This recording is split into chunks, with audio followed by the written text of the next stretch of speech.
Pero allí sentados muchos pecadores lloran sin reflexionar y se contonean como emperadores y nunca quieren pensar en vez de aprenderse la ley verdadera y andan coqueteando con cualquier quimera. Pongan pues muchísima atención de aprenderse a todos la lección.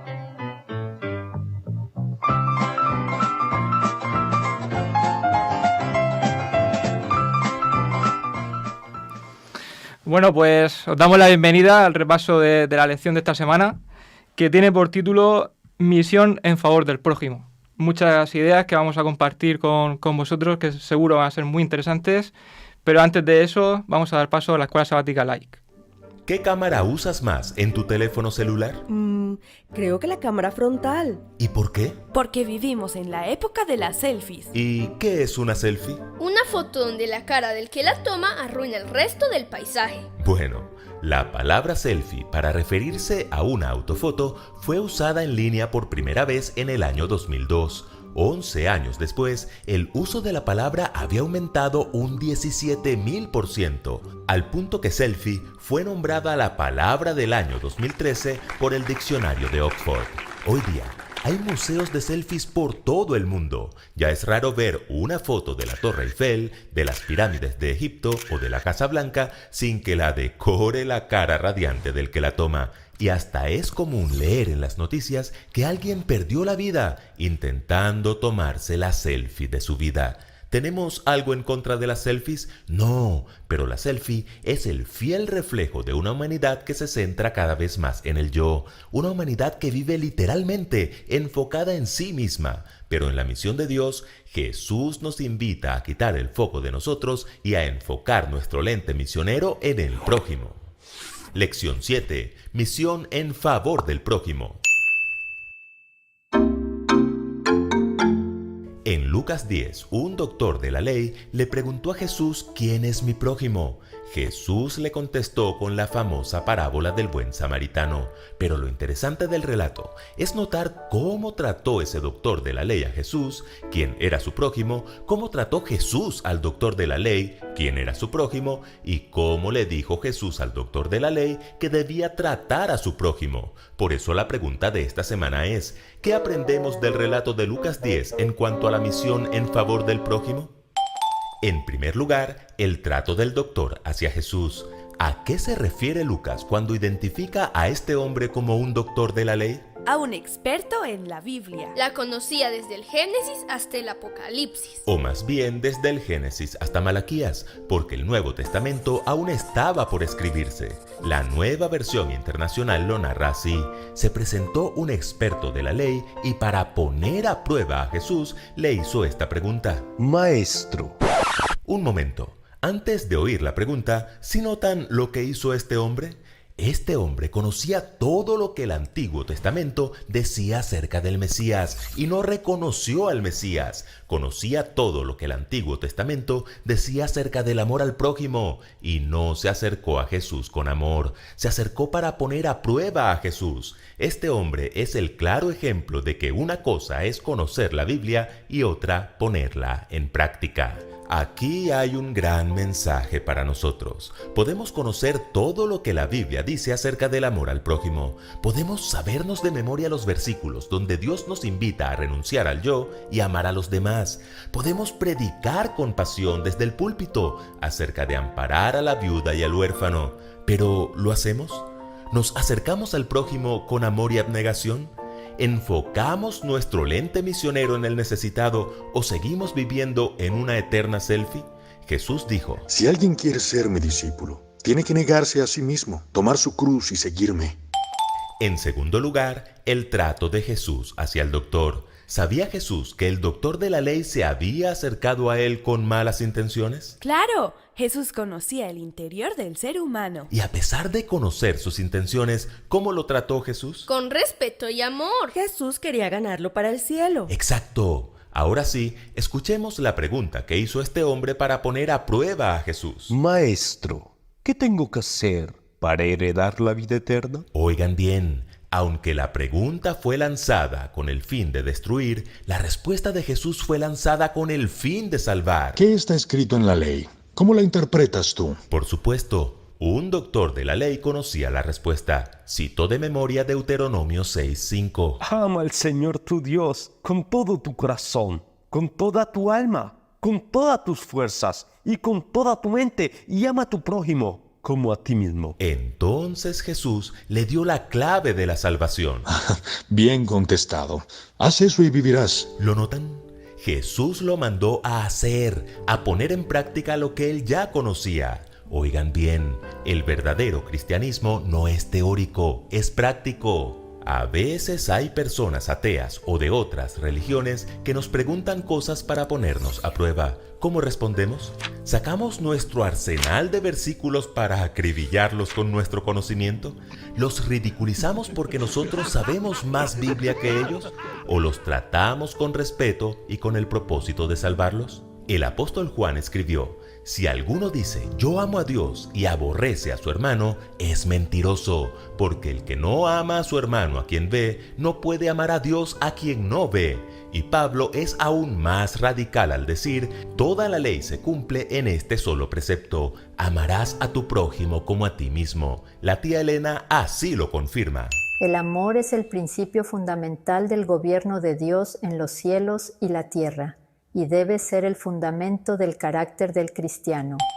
Y en tercer lugar, el trato de todos a nuestro prójimo. Al darse cuenta de que iba perdiendo 1-0 con Jesús, el hombre quiso empatar con otra pregunta. ¿Y quién es mi prójimo? Jesús, fiel a su estilo, no le dio una definición de diccionario, sino que le narró una parábola.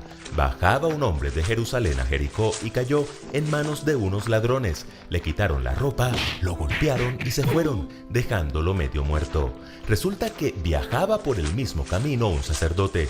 ¿Qué hizo el sacerdote al ver al pobre hombre? Se hizo el loco y siguió de largo. Así también llegó a aquel lugar un levita, y al verlo, ¿qué hizo? Lo mismo que el anterior, se hizo el de las gafas. Pero un samaritano que iba de viaje llegó a donde estaba el hombre y se compadeció de él. Se acercó, le curó las heridas con vino y aceite y se las vendó. Luego lo montó sobre su propia cabalgadura, lo llevó a un alojamiento y lo cuidó.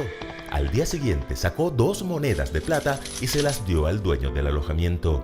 Cuídemelo, le dijo, y lo que gaste usted de más se lo pagaré cuando yo vuelva. Entonces vino el contragolpe magistral de Jesús al doctor de la ley. ¿Cuál de estos 3 piensas que demostró ser el prójimo del que cayó en manos de los ladrones? El que se compadeció de él. Anda entonces y haz tú lo mismo. 2-0. Y fin del partido.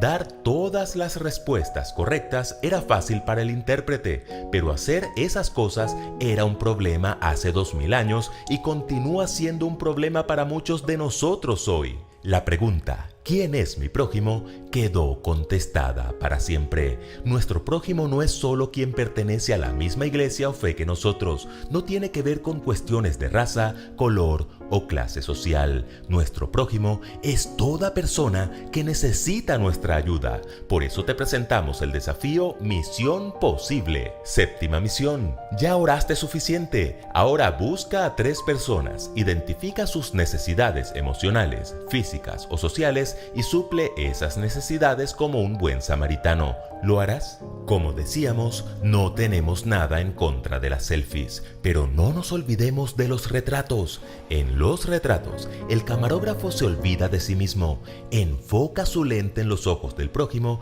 desenfoca lo que está alrededor y dispara su obra maestra. ¿Lo entiendes? La misión de Dios no es una selfie, la misión de Dios es un retrato. El que quiera hacerse grande entre vosotros será vuestro servidor, y el que de vosotros quiera ser el primero será siervo de todos.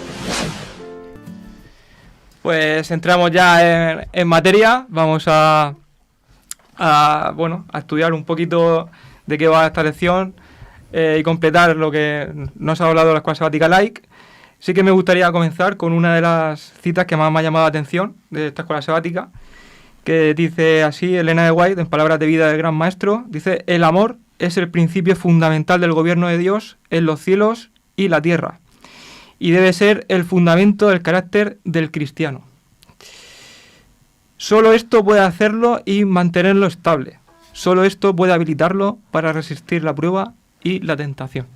Me parece una buena manera de entrar en la escuela sabática, que tiene pues un relato central que está situado en Lucas, capítulo 10, del 25 al 37, donde un doctor de la ley pues confronta a Jesús directamente en una conversación que la verdad que tiene mucho que comentar, porque conforme la leemos y la releemos, ¿verdad?, vemos que bueno, se dan una serie de situaciones que son muy particulares. Pero él empieza el texto diciendo: y he aquí un intérprete de la ley se levantó y dijo, para probarle: maestro, ¿haciendo qué cosa heredaré la vida eterna? Yo no sé qué pensáis vosotros, Orángel, Juanfran, Jorge, de esta pregunta inicial, que se la hace no cualquiera, sino que es un doctor de la ley, es alguien que sabe muy bien lo que está diciendo, que conoce perfectamente la tradición, la cultura y la ley propiamente dicha, y que le está de alguna manera probando a Jesús, ¿no? ¿Qué pensáis de esta situación? Bueno, mira, tú sabes que a mí me llama mucho la atención el que él le haya hecho esa pregunta y que Lucas nos diga a nosotros las intenciones de esta pregunta. Lucas nos habla a nosotros de que él venía, tú nos dijiste, a probar a Jesús. Uh-huh. Era una pregunta trampa. Él pensó que esto era una pregunta que podía poner en controversia el carácter, lo que refleja a Jesús en ese momento como maestro, ¿no? Y me llama la atención muchísimo el hecho de que Jesús, sabiendo esto, la respuesta es de amor. ¿Sí? Porque él está consciente de que él sabe la respuesta. Porque el que se responde a sí mismo es el mismo doctor, cuando lo hace ir nuevamente a las Escrituras. Pero de esta escena, me gusta es que Jesús sabía las intenciones con las que venía él. Y dice una nota aquí, dice, no importa la intención, importa es que vengas a Jesús. ¿Ves? Jesús sabía las intenciones y él usó esas intenciones para de una manera amorosa darle lo que él quería. Y necesitaba también. Y lo que él necesitaba realmente, porque lo que él quería era otra cosa. Él quería poner mal a Jesús, pero date cuenta, se fue con algo mucho mejor. Uh-huh. Se fue con algo mucho mejor, no importando entonces las intenciones con las que usted va a Jesús, vaya a Jesús. Porque si usted va a Jesús, Jesús se va a encargar de transformarlo de alguna forma u otra. Entonces, más que la pregunta, realmente fue la escena la que a mí me impactó muchísimo, cómo el maestro pudo transformar una situación que podía ser en agravio. Es más, imagínate que tú estás consciente de que alguien que viene con malas intenciones, imagínate tú, Juanfra, estás consciente de que alguien viene a hacerte un daño y tú lo vas a recibir y vas a transformar ese daño en algo que lo va a construir a él. O sea, súper impactante, ¿no? Yo pienso a raíz de lo que estás diciendo, Orangel. La Biblia declara explícitamente, refiriéndose a la misión de Jesús, él dice: a lo suyo vino, y los suyos no lo recibieron. ¿Y cuál era lo suyo de Jesús? Era ese Dios que durante miles de años había tratado de encaminar a ese pueblo que quería que sea su pueblo, su particular pueblo, para cumplir su misión, de sus caminos extraviados, y que reiteradamente desoyó las voces, ¿no? Como la parábola que contó Jesús, ¿no? De los profetas, hasta que llega Malaquías, y luego lo que dicen los teólogos, se hace el gran silencio de Dios para finalmente venir él en persona a tratar de hacerlos recapacitar. Ese era lo suyo de Jesús. Y en ese contexto, claro, Jesús, hay un pastor amigo que siempre dice, y yo creo que es muy pertinente eso: Jesús no era judío, Jesús era hebreo.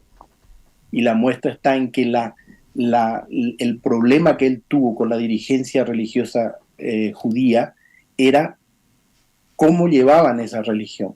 Mientras la dirigencia religiosa judía se sostenía en la tradición, que era una forma religiosa que se había creado posterior al cautiverio babilónico hasta el tiempo de Jesús, y aquí lo muestra, se remitió siempre a la Torá.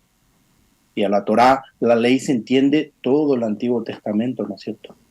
Y en ese contexto viene esta controversia, porque claro, el hombre lo que quería era demostrar la equivocación teológica de Jesús.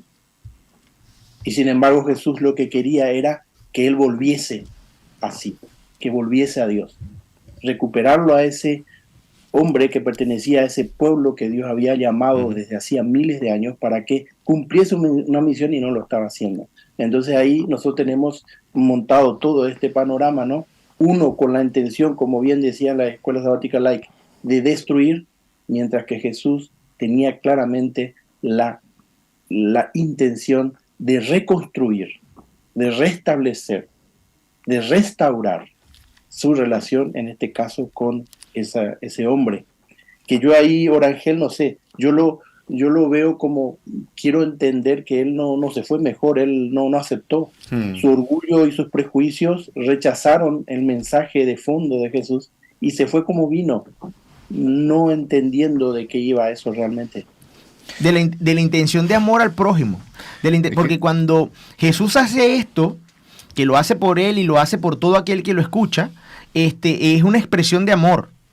Porque el querer reconstruir, como tú dices, Jorge, toda la figura de lo que verdaderamente es la ley y para qué es la ley, es una expresión de amor por el hombre, es una expresión de amor por la creación, es una expresión de amor por el prójimo. O sea, Jesús nos vuelve a dar una lección de amor al prójimo con la respuesta que le dio a él. Que luego no lo usó, que luego no lo tomó en su vida.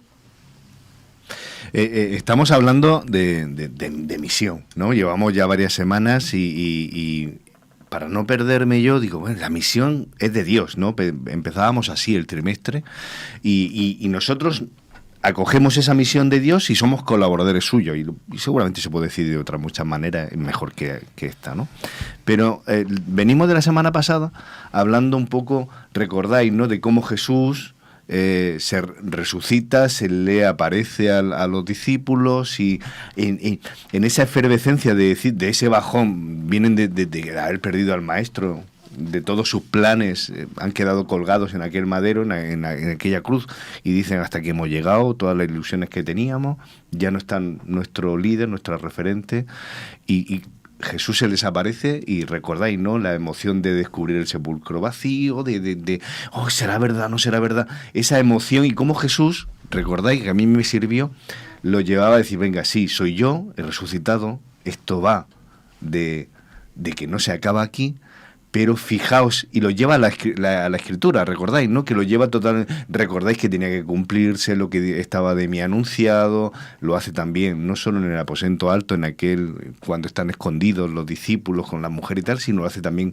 con aquella pareja que iba en el camino de Emaús y le fue explicando todo lo que les había acontecido. Bueno, entonces estamos siempre moviéndonos en eso de, entre la excitación de haber conocido a Jesús, que bien me hace sentir la esperanza, todo ese tipo de emociones que se nos ponen en juego, con la razón, que es, no está esto apoyado en un subidón emocional, nuestra experiencia religiosa, sino que además está bien apoyada y cimentada pues en todo un plan. Y oye, que te lo he explicitado suficientemente. Bueno, para no alargarme. Y ahora llega un maestro de la ley y dice, bueno, vale, vamos a ponerle un ingrediente más. Yo quiero la vida eterna. Yo no quiero solo una experiencia con Jesús, no quiero solo una experiencia con la divinidad, con Dios, sino, ¿qué tengo que hacer para alcanzar la vida eterna? Claro, lo estábamos comentando, es que además lo hace con un poco de rintintina, ¿no? Sí. Diciendo, sí. Voy a ponerte a prueba de lo que eres capaz, tú que eres rabino, maestro, no me fío de ti, ¿no? Podemos poner ahí unas cosas. Jesús entra al trapo, es decir, porque está rodeado de gente y está intentando cuidar y dar respuesta no solo a este maestro de la ley, sino que está preocupado para ver con qué ideas se quedan los que están alrededor suyo. Entonces, esto, yo decía, hombre, ¿y esto de qué va, no? La vida eterna. Y al final va siempre de lo mismo, va del amor. Y del amor, ¿cuánto se ha hablado del amor? No se habla del amor, cuando dicen el amor está pasado de moda, es que se siguen, ¿no? Haciendo canciones de amor, películas de amor, libros sobre amor, sigue siendo el gran tema transformador y vertebrador de todo, es universal, da igual la cultura, donde se haya criado uno, da igual que estemos hablando de hace 500 años y da igual si estamos hablando de lo que va a pasar dentro de 100. El amor sigue estando presente y es el arma fundamental, tanto para bien como para mal, es decir, un amor malentendido. Y esto de amar, entonces, es que enseguida yo me voy, digo, ay, que me falta siempre buscar el buen equilibrio entre el amor y la razón, entre la emoción y la razón. Y Jesús me contestaría, ¿no? Juanfran, me haría la misma pregunta, ¿no? Como buen gallego que era Jesús, ¿no? De, ¿qué dice la ley para alcanzar la vida eterna? Y entonces dice, amarás a Dios por encima de cualquier cosa y al prójimo como a ti mismo. Y yo me estaba buscando, y que hace referencia a Deuteronomio, pero no están las dos cosas juntas en Deuteronomio. La Semá, que es el gran rezo judío con el que se dice te levantas y te acuestas y lo pones en los marcos, lo incrustan, hacen una pequeña hendidura y lo meten ahí en una pequeña cajita en los marcos de muchos hogares judíos. Eso que es el Señor, nuestro Dios, el Señor uno es, ¿no? Esa declaración que es para que no se nos olvide. Digo, ¿y dónde está lo del prójimo? Pues el prójimo está en Levítico. Y este doctor de la ley se lo saca a Jesús. Es decir, le saca Deuteronomio 6 y Levítico 19. Y este maestro lo tenía claro. Es decir, amar a Dios, porque podría haberse quedado ahí y hubiera sido también correcto. Pero dice, amar a Dios y amar al prójimo. Y entonces yo ya digo, bueno, vale, venga, y ahora ¿por dónde le meto mano yo, Juanfran? ¿Tan importante será amar al prójimo antes que a Dios? Porque mira que se nos llenan en las iglesias la boca, ¿no? Yo quiero amar a Dios, yo amo a Dios, yo amo a Dios. ¿Qué tendrá que ver entonces este juego, no, Jorge, Raúl y Orángel? Este juego entre Dios y el prójimo. ¿Tan importante es? ¿No puedo yo amar a Dios y ya todas las cosas se van poniendo en su lugar, no? Debería ser nuestra prioridad, pero no. Aquí parece que no. Aquí parece que nos da la vuelta un poco a la pirámide. No, empieza por el prójimo. Jesús... Es que amar a Dios es más fácil, entre comillas. Pero eso parece. Tiene un matiz que yo lo tengo que demostrar. Yo puedo decir, yo amo a Dios, pero ¿cómo lo demuestro? Sí. Aparentemente, de acuerdo a nuestra sociedad y nuestra religión misma, con que yo declare yo amo a Dios y estoy en la iglesia un sábado, la gente da por hecho que yo amo a Dios. Pero en cambio, mostrar amor al prójimo, Jesús tomó un tema candente para demostrar cuál es el verdadero amor, ¿no? La historia que vamos a verlo más adelante entre el que fue agredido por los ladrones y qué pasó con él. Eso es mucho más difícil, porque aquí ya yo veo, mi hermano no piensa como yo. Estoy hablando de un hermano de iglesia, no piensa como yo. Entonces ya me molesta eso. Y en la escuela sabática, pues, y a lo mejor discutimos y nos sacamos astillas, ¿no? Y si no le escucho predicar un sermón y es como que yo no escuché nada porque es ese hermano que lo está diciendo y que yo no me llevo bien con él. Es mucho más difícil y con más razón todavía si yo me voy a la sociedad y me discriminan por ser cristiano, por ser adventista, etcétera. Más difícil todavía es demostrar amor hacia esa persona que me está discriminando o que a lo mejor me está minusvalorando, humillando o incluso ofendiendo, ¿no? Es mucho más difícil. Yo digo, por ahí pasa uno de los grandes temas. Decir, o entre comillas, demostrar que uno ama a Dios es fácil, porque más o menos queda en la teoría si uno no entiende toda la historia. Pero demostrar amor al prójimo, y ahí está el kit. Jesús mostró que todo estaba dentro de un mismo cuadro y que sin lo uno había incoherencia y no era cierto lo otro. Es que además, Jorge, y he hablado yo mucho, pero damos la respuesta de manual, porque la teoría la sabe muy bien, y este doctor de la ley dice, amarás al Señor Dios con todo tu corazón, con toda tu alma, con toda tu fuerza, con toda tu mente y a tu prójimo. Y Jesús le dice, has respondido bien, sobresaliente, ¿vale? Aprobado, correcto. Y todo, y nos levantamos, nos vamos, ¿no? Se terminó la clase de espiritualidad. Pero claro, falta algo, porque Jesús entonces dice él, pero él queriendo justificarse, le dijo, no, aquí me ha faltado algo, ¿no? ¿Y quién es mi prójimo? No, pero antes de eso... Yo creo que si no lo hubiera sacado este doctor, Jesús lo hubiera sacado, me da la impresión. Pero antes de esto, ¿sí? Él lo llama a la acción. ¿En qué sentido? Él lo llama a la acción, porque muy bien, eres muy sobresaliente, ¿sabes cómo? Sí. Hazlo. Haz esto y vivirás. ¿Ves? Muy buena respuesta. Hazlo. Sí, o sea, no te quedes solo en la teoría, ¿no? Muy bien, en el examen un sobresaliente. Venga, ahora ponlo en práctica, ¿no? Es correcto. Entonces, y cuando este versículo de Jesús Pero, dice, amarás al Señor. Y Orange, parece que no le gustó el haz esto y vivirás, como diciendo, ¿tengo que hacerlo? Vale, pero ¿cómo lo hago? Le dice, ¿no? Porque le responde el maestro, queriendo justificarse, como diciendo, bueno, pero esto no es tan fácil, ¿no? Amar a Dios y al prójimo, no sé qué pensáis los demás. Entonces, se queda un poco... A ver, ¿y quién es mi prójimo? No, pero antes del tema de quién realmente es el prójimo en este juego, dice así, ve, amarás al Señor tu Dios con todo tu corazón, con toda tu alma y con toda tu fuerza y con toda tu mente. Y Jorge habla de una palabra clave aquí que es la demostración de esto, la demostración de esto. Yo a veces pienso que más que una demostración es el resultado. El resultado de esto, el resultado de amar al Señor Dios con tu corazón. Y por eso es que este versículo puedes expandirte en conversar sobre él porque es una nota reflexiva tremenda. Cuando tú dices amar al Señor Dios con todo tu corazón, eso tú lo puedes ver. Yo desde afuera puedo ver cuánto tú amas desde tu corazón a Dios. No lo puedo ver. Dice, con toda tu alma, ¿lo puedo ver? ¿Yo lo puedo ver desde afuera? No. Ok, con todas tus fuerzas, tú con todas tus fuerzas amas al Señor, ¿yo lo puedo ver? No, yo puedo decirte, entonces, mira cuánta fuerza amo, pero... Y con toda tu mente. ¿Puedo yo ver cuán comprometido estás realmente con esto? Pero yo sí puedo ver a ti y tu relación con los demás. ¿Lo ves? Entonces, más que esa muestra, realmente es el resultado de todo lo primero. Todo lo primero. Por eso cuando tú dices, esto es un kit, es que realmente es una fórmula. Es, comprométete a amar al Señor, ¿sí? Con todo tu corazón, alma, fuerza y mente. Ahora, y se verá expresado en tus relaciones con el prójimo. Entonces tú empiezas, como dice Jorge, empiezas a reflexionar que si tú todavía estás teniendo esos pensamientos, esas conductas que no reflejan realmente el amor al prójimo, ¿cuál es la cuantía de amor que le tienes a Dios? ¿Estás haciéndolo con toda tu fuerza, con toda tu mente, con todo tu corazón y con toda tu alma? Entonces a veces, como tú mismo dijiste algo ahorita que es así, te puede llenar la boca,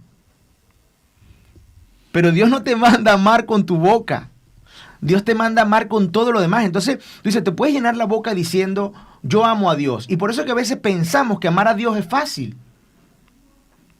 Amar a Dios es fácil porque tú ves las bendiciones que están en tu casa, tú ves las bendiciones que están en tu trabajo, ves las bendiciones que están en tu vida personal, ves las bendiciones que están en tu relación de familia y tú dices, esto todo me lo dio Dios.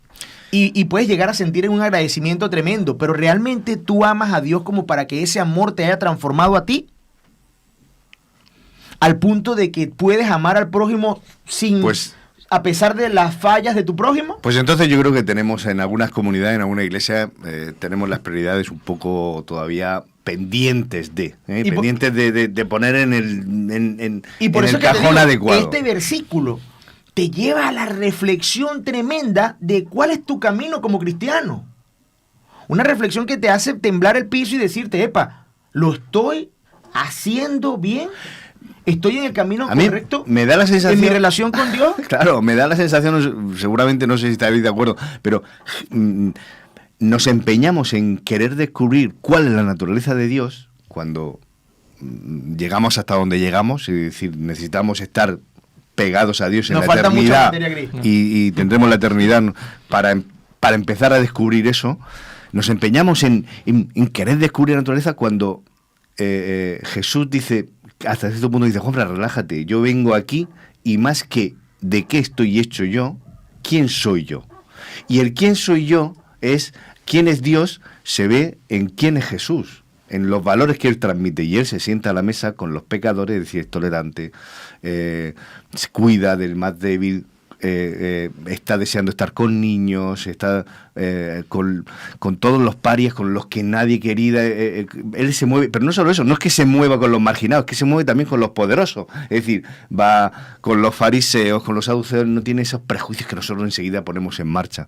Y entonces yo me voy a lo que dice Primera de Juan y también el apóstol Pablo, que también está puesto nada más empezar en la escuela sabática. Dice, Primera de Juan 4:20, si alguno dice yo amo a Dios, y mira que en la iglesia lo decimos, ¿no? En los sermones, en nuestras declaraciones aquí lo decimos, yo cuánto quiero a Dios, ¿no? En nuestras oraciones, sí, querido Dios, ¿no? Muchas gracias, cuánto te quiero. Pues dice Juanfran, se te llena la boca de amar a Dios, pero si aborreces a un hermano, eres un mentiroso. Es que aquí Juan no lo está diciendo con mucho, no sé Jorge, pero está diciendo Juanfran. Si dices una cosa, pero a ti se te ven mirando feo los flecos, claro. Porque está grabado, ¿viste? Sí. En los programas. Me has hecho ojitos. Porque si dices amar a quien no ves, que es a Dios, pero al que tienes más cerca, al que puedes tocar, al que puedes compartir, al que puedes... lo estás despreciando, lo ignoras, lo maltratas, no existe para ti. Es un tema de rabiosa actualidad, porque es que en realidad la sensación que me queda a mí después de leer el texto es que este hombre tiene el problema, lo tiene con la segunda parte del texto, es decir, con el prójimo. La primera, no, yo amo a Dios con todo mi corazón, con toda mi mente, claro, si doy el diezmo, si voy a la iglesia, si hago esto, si hago lo otro, claro que amo a Dios con todas mis fuerzas. Claro. Pero ir a la segunda parte del texto, ¿no? ¿Verdad? Cuando le dice, y a tu prójimo como a ti mismo, ¿no? Y entonces él se queda con esa rueda y le dice, ¿y quién es mi prójimo, no? ¿Y quién, no? Y esa pregunta también me la ha confrontado a mí Dios conmigo mismo estudiando en la escuela sabática, ¿no? Porque, ¿y quién es mi prójimo? ¿Mi prójimo es mi familia solo? Mi prójimo es... Mi pareja, mis hijos, mi padre, mi prójimo madre. es con quien yo me echo unas risas cuando... el concepto es más amplio y el prójimo es quien está ahí atornillándome de vez en cuando, el que me hace la vida imposible en determinados contextos, el que siempre está o que me critica. Ese es mi prójimo también.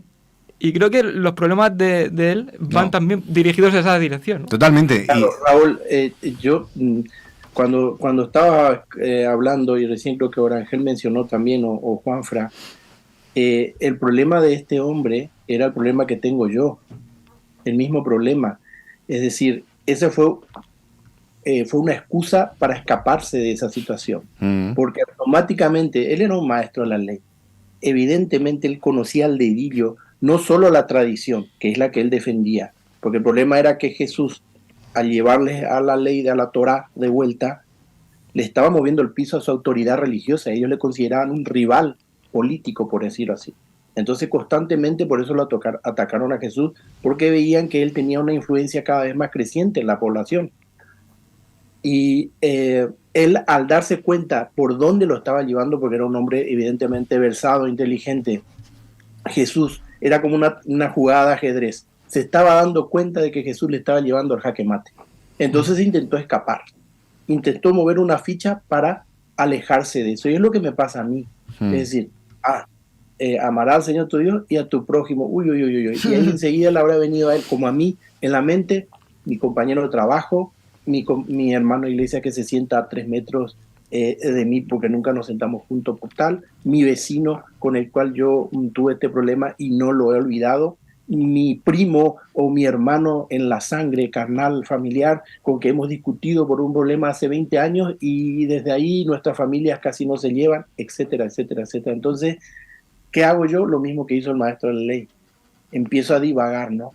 Pero Jesús pacientemente movió de vuelta su ficha y lo llevó a esa lección magistral en donde me deja a mí expuesto en todos mis prejuicios, mis rencores, mi orgullo, etcétera, etcétera, etcétera, para decir, no te queda otra más que si realmente amas a Dios, derribas todo esto con mi ayuda y haces realmente, y de esa manera, a eso me refería ahora Ángel, demostrar cómo demuestro yo que amo a Dios, amando a esa persona con la cual yo no me estoy llevando bien. Aunque quizá la ofensa no ha partido de mí, a lo mejor la ofensa, porque Jesús lo tuvo que hacer, ha partido de la otra persona.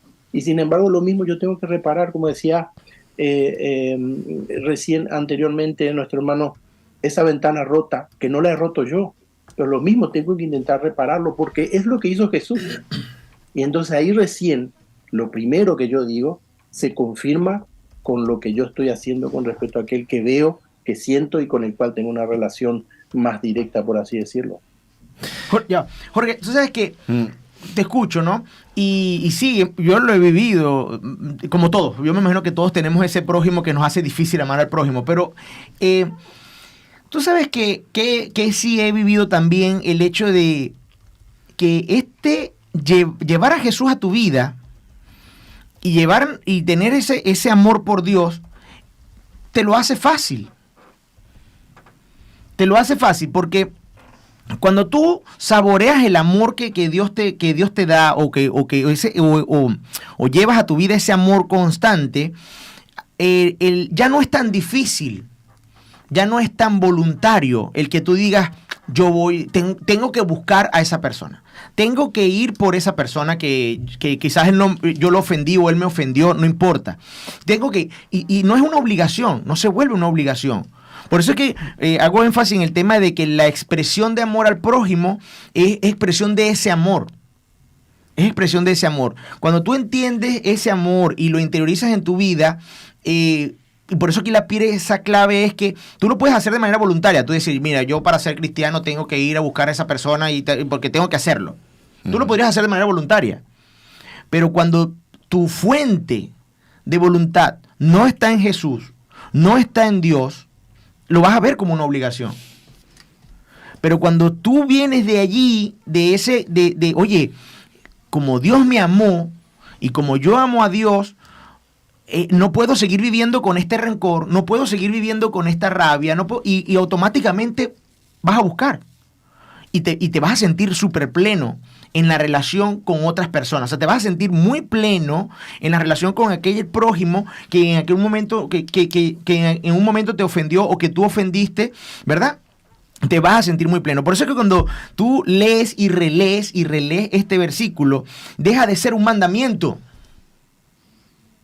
Deja de ser un mandamiento. Yo invito a todo el que nos está escuchando, lea y relea este versículo y te vas a dar cuenta que ya no es un mandamiento, sino que es una promesa. Ya no es amarás de manera inquisitiva o de manera una orden, ¿no? De manera imperativa. Ya es una promesa de que si tú amas a Dios, dice, o sea, él te está contando lo que va a pasar en el futuro. Ya es una conjugación del verbo en futuro. Dice, amarás a Dios con esto. Y esto es lo que va a pasar. Esto es lo que va a pasar. Cuando tú ames a Dios así, entonces amarás al prójimo. Y además nos gusta hacer apartados, ¿no? Yo me pongo aquí, no me pongo allí o tal. Cuando hablamos de amor, cuando hablamos de fe, cuando hablamos de yo quiero amor y me fío de ti y el amor lo cubre todo y con el amor basta. Sí, con el amor basta para poner en marcha muchas cosas que van alrededor y se tienen que dar esas otras cosas para que ese amor sea realmente un amor con mayúsculas. ¿Por qué digo esto? Porque muchas veces decimos,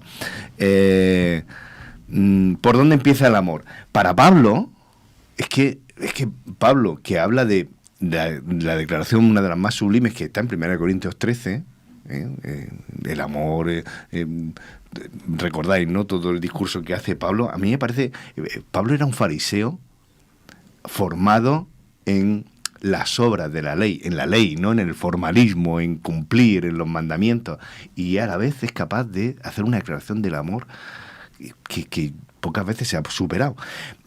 ¿Dónde están también las declaraciones de fe? Cuando decimos el justo por la fe vivirá, muchas veces lo situamos, ¿no? En Romanos, lo dice Hebreos también. Pablo está recogiendo la declaración que hace Habacuc en el Antiguo Testamento. Pero es que si hablamos de fe, tenemos que irnos al ejemplo de Abraham, que por su fe, como lo recoge luego Pablo, como uno de los adalides de la fe se pone en marcha en ciertas acciones. Él es llamado amigo de Dios porque su fe lo lleva y lo motiva, se puso en marcha, dejó Ur de los Caldeos,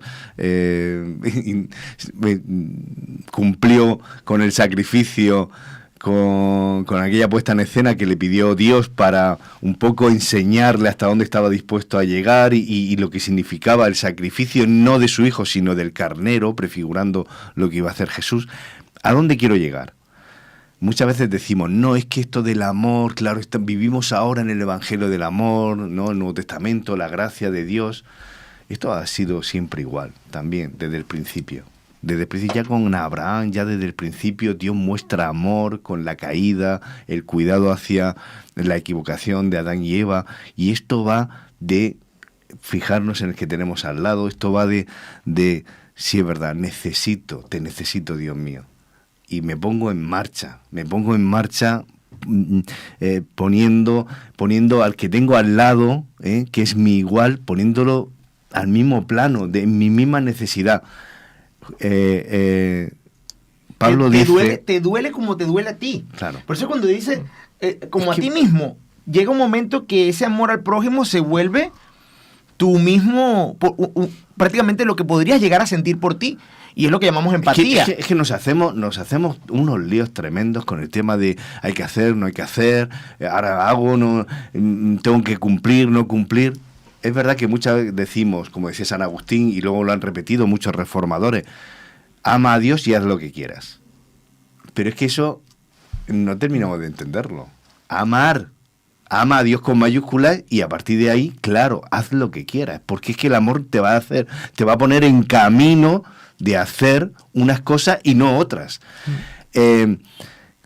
Pablo dice en Gálatas, toda la ley se cumple en este solo precepto.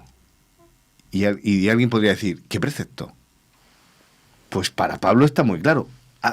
Toda la ley empieza por este punto, dice Pablo. Amarás a tu prójimo como a ti mismo. Pablo no dice ama a Dios. Es decir, claro que quiere amar a Dios, claro que tienes que reconectarte con Dios, claro que Dios es el fin y el todo. Pero Pablo dice, empieza por amar a tu prójimo. Si quieres conectarte con Dios, empieza por mirar a tu igual, a tu pareja, a tu padre, a tu amigo, y empieza a amar a ellos. Claro, por lo que te estoy comentando de que esa es la expresión. Eso es lo que se ve. Y como dice Jorge, es lo que se demuestra. Pero es imposible. Pero no dice amar al prójimo solamente.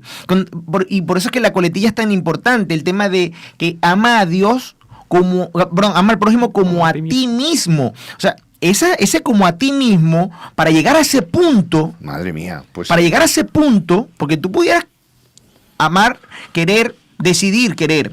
¿Sí? Decidir tener buenas relaciones con una persona, perdonar algunas cuestiones, vale. pero como a ti mismo. Pero entonces tan importante como tú, lo que decía, solamente se logra lo que decía Jorge, pero entonces ya nos gusta escaparnos. Claro. Entonces ya, a mí me hubiera gustado solo leer este capítulo donde dice hay que amar a Dios, porque Dios, ¿no? Uh-huh. Y ponemos a Dios y Dios. Pero entonces no hemos cambiado respecto muchas veces a este doctor de la ley, porque entonces decían, bueno, pero ¿a quién? Pero date cuenta que Jorge, ¿por qué me tengo que preocupar yo? Jorge hizo algo muy sabio y ve con cómo empezó Jorge. Jorge es un hombre sabio. Porque ve lo que hizo Jorge. Jorge comentó de este doctor y automáticamente él dijo que se vio reflejado él ahorita, 2023. Jorge se está viendo reflejado en este doctor.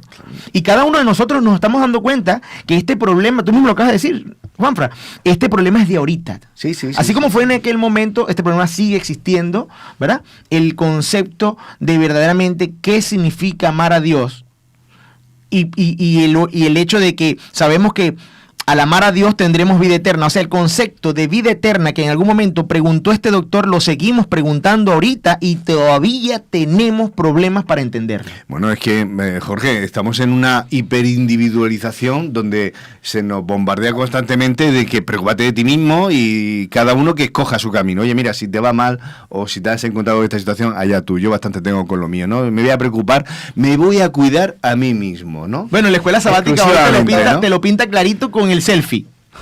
Eso estaba pensando yo cuando hablabais. ¿Cuál es la filosofía de nuestra sociedad hoy moderna, no?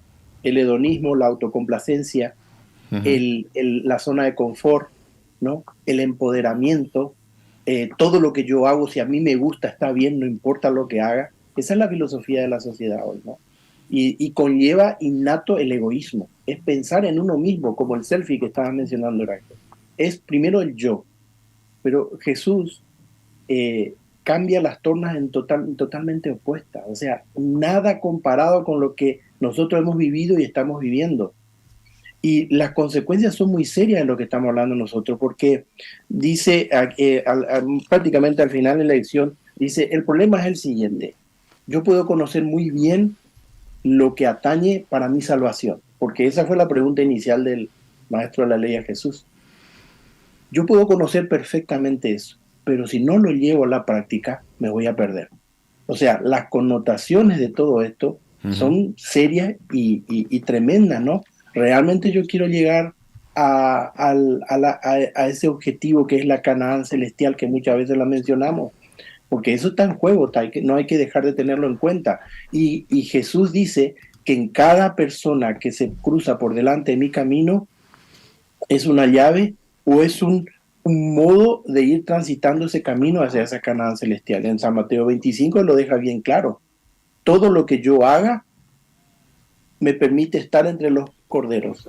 Todo lo que yo no hice me llevará a estar entre los cabritos. Y a veces nosotros no damos, yo no doy la suficiente importancia a eso, pero creo que es fundamental, porque realmente si yo veo mi naturaleza humana como soy, yo Jorge Romero, necesito muchísimo el Espíritu Santo para cambiar y poder dar en la diana con respecto a lo que Jesús demostró en el relato que él hace de esa parábola de este hombre que fue agredido por los ladrones y la actuación que les tocó. Con uno de ellos yo me tengo que identificar. Por lo menos decir, oye, conozco la Biblia, soy cristiano, soy adventista, aunque Mahatma Gandhi dijo que eso no era suficiente. ¿Se acuerdan ustedes que él dice una vez, como él sufrió el colonialismo de un país eminentemente cristiano, como Inglaterra en este caso, él dijo que el cristianismo era una religión perfecta, pero que él no la seguía por los cristianos.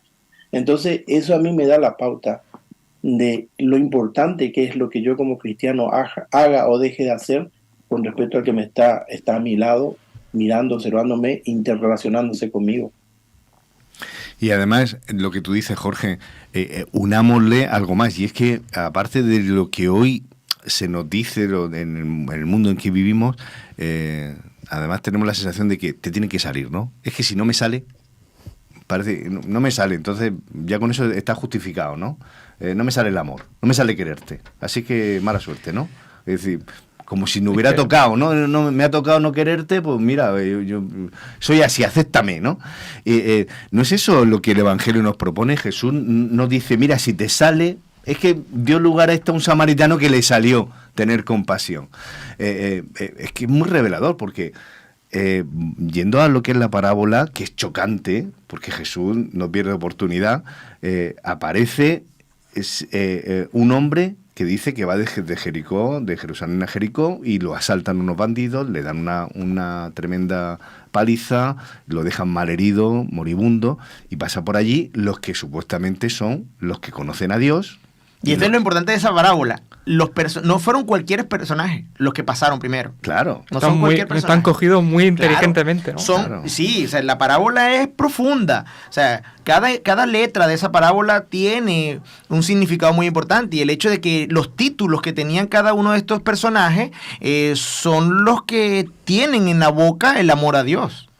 Un sacerdote que lo ignora, que sigue su camino, y un levita, que al igual que los sacerdotes trabajan en el templo, que se relacionan con las cosas espirituales, se supone que son ellos los que primero deberían moverse, ¿no? Porque están más cerca, conocen a Dios, pues son precisamente los que lo dan de lado y los que no hacen honor a su nombre. Eso es lo chocante, ¿no? Porque le está poniendo un poco diciendo, esto también nos pasa.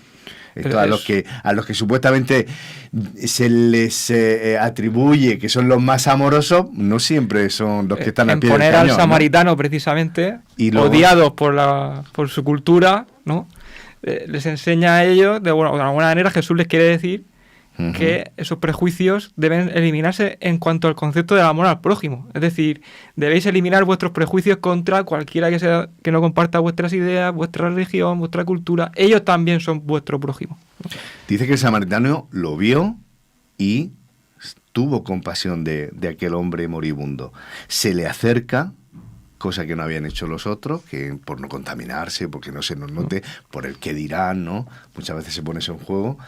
Este hombre se le acerca, le cura las heridas, las venda, lo monta en su propio, en el burro, en el caballo, y lo lleva a una posada y cuida de él. No solo eso, sino que además hace previsión y hace una postventa, ¿no? del producto, de decir, oye, que no solo llega hasta aquí, sino que un poquito más, oye, cuídalo, que le vaya, ¿no? Ya, que yo tengo que hacer otras cosas, pero que, por favor, que no le falte esto, que no le falte el otro. Y es el samaritano lo que tú estás diciendo, Raúl. Es decir, ¿qué nos está diciendo Jesús aquí, ¿no? ¿Hasta dónde debe llegar nuestro cuidado, nuestra preocupación y quién es nuestro prójimo? Los judíos decían de los samaritanos, y yo entiendo en el contexto de esta historia, que el herido era un judío, iba de Jerusalén a Jericó. Sí. ¿No? Sí. Los judíos le decían que eran perros a los samaritanos. ¿Se acuerdan de esa viuda que era samaritana y Jesús le dijo, yo tengo que darle comer a mi familia, y aún los perros comen de las migas que caen de tu mesa, le dijo ella, demostrando eso que Jesús siempre pide de mí, que es esa fe, ¿no? Y que eso conmovió al maestro y él le dejó como ejemplo a ella. Pues eso es lo que está planteando ahí, ¿no? Yo como adventista, que conozco a Dios y Dios me dice, yo te amé primero a ti. Tú me amas a mí, ama a tu prójimo. Yo tengo es cierto, tengo un estándar elevadísimo en esta sociedad hoy, pero estoy obligado a cumplirlo porque primero Dios me amó a mí. Está la parábola de Jesús del gran deudor y el pequeño deudor. Es decir, ¿yo por qué voy a discriminar o voy a tener algún tipo de sentimiento negativo si a mí, que soy el gran deudor, Dios me perdonó todo? Entonces yo como mínimo, a ese que me debe poquito a mí, también tengo que tener la misma actitud. Y claro, está de por medio lo que dice Raúl. Esos prejuicios, por eso decía yo que en la realidad es difícil. Y si yo me dejo gobernar por mi orgullo, peor todavía. La única solución es el Espíritu Santo para lograr que, como decía Orangel, eso deje de ser un mandamiento, una imposición, y termino siendo una forma de vivir mi cristianismo, que es la única verdadera y la única efectiva y la que Dios espera de mí. Sí, entonces te das cuenta que la piedra angular de esta promesa, de este mandamiento, es Dios. O sea, si no existe Dios en tu vida, si no has permitido tener esa relación íntima con Dios, no puede venir ese amor al prójimo al punto de hablar de como a ti mismo. Podrás ayudar, podrás decir, bueno, socialmente soy una persona altruista. ¿Sí? Mira, tengo bastante y doy y dono, pero ¿harías lo que harías por ti mismo? O sea, nos ponemos en la misma parábola y podríamos pensar, oye, fue más allá, el hombre fue más allá. Y no solamente lo dejó ahí, sino que le dejó pago un tiempo y si hacía falta pagar más, tranquilo que yo paso y vuelvo y pago. Oye, el hombre fue más allá, pero realmente no es un más allá. Realmente es lo que harías por ti. O sea, el hombre cumplió con esa parte de como a ti mismo, como te gustaría que hubiese pasado en caso de que a ti te hubiesen dado una paliza, ¿verdad? Y te curan las heridas y que todavía velan por el futuro. Y una cosa muy particular aquí también en esta historia es que, y me lleva al tema general del trimestre con respecto a la misión y cuál es nuestro papel en la misión, es que este hombre estaba inconsciente. Este hombre estaba inconsciente de la orilla del camino. O sea, tú no podías tener conversar con él y preguntarle, mira, tú eres judío, a qué religión perteneces, de dónde vienes. No. Nada de eso. ¿Sí? Vamos a llevarlo al contexto actual. Es como que le preguntases a una persona, tú eres cristiano, perteneces a alguna religión, perteneces a esto, para yo poder hablarte de Jesús, para yo poder llevarte el mensaje. Entonces, estamos llamados a una misión a ser parte de la misión de Dios, llevando a Jesús a cada una de las casas, a cada uno de los contextos sociales, llámese trabajo, llámese hogar, llámese iglesia, ¿sí? Hablar de Jesús constantemente, pero sin necesidad de tener esa evaluación de contexto de a quién se lo estás llevando. Así como este samaritano le llevó salud, le llevó ayuda a una persona que no conocía, con el que no entabló ninguna conversación, con el que no sabía absolutamente nada de él, fue una expresión de amor al prójimo. El que nosotros como cristianos llevemos a Jesús a otras personas es nuestra expresión también de amor al prójimo. No solamente cumplir sus necesidades, porque realmente una de las necesidades más grandes que tiene el mundo es Jesús. Uh-huh. Estamos heridos, y todos vamos por la vida cojos de amor, y lo que se nos pide aquí es que demos amor. Es difícil, ¿eh? Porque... Entonces, por eso es que el tema del amor al prójimo es punto clave en la misión.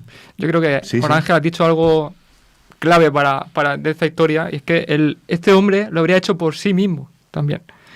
Es decir, es un ejemplo de como a ti mismo, o sea, él se amaba a sí mismo de una manera saludable, no como lo decía Jorge antes, desde el egoísmo, desde el hedonismo, desde el pensar en mí mismo desde el amor sano hacia mí mismo, y desde ese amor yo tengo mi tinaja llena, entonces te doy a ti.